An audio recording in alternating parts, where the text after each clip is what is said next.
Paliguan na natin si Summer naman. Ito po si Summer. Okay. Pag nag-alaga kayo ng aso, isang ano dyan, kondisyon dyan. Paligo. Paligo. Yan. Tsaka yung pagkain nila, huwag niyo pakainin ng tira-tira. Nag-alaga pa kayo ng aso, pakakainin nyo lang mga tira. Tapos, binibigyan kayo ng kasiyahan ng aso. Pinasasaya kayo. Yung aso, kahit saktan mo yan, pag umalis ka, pag bumalik ka, ano ba yan?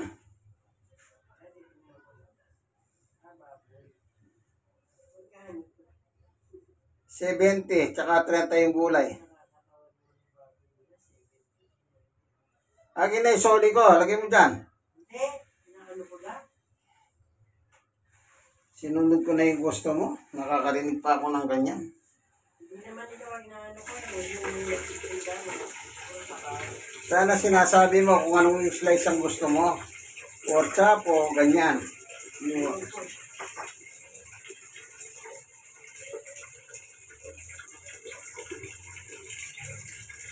Kaya dapat talagang yung aso ha. Pag sinaktan mo, pag uli mo, sasalubong na masaya yan. Kasi man best friend yan.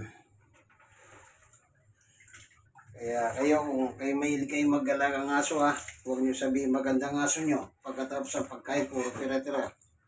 Huwag na lang kayo mag-alaga. Kung ganyan lang, tira-tira lang. Kawawa naman ang aso sa iyo. O ito.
Yan po, mag-break ako.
Doon lang.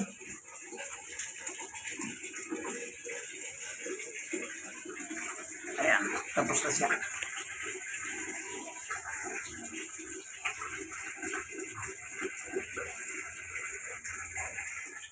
Kaya kayo po, pag mag-alaga kayong aso, ang isang magandang kondisyon dyan, paliguan ninyo sila. Ano po? Ito po ang inyong kaibigan kay Jesus, Brother Manny Bautista. Ano po? Basta paliguan nyo yung mga aso, pakainin ng tama para maalagaan nyo po sila. Ito po ang inyong kaibigan kay Jesus, Brother Manny Bautista. Thank you for watching, Senior, Stroke, at PWD. At the same time, sa tulungan ng Panginoon Diyos, malakas pa.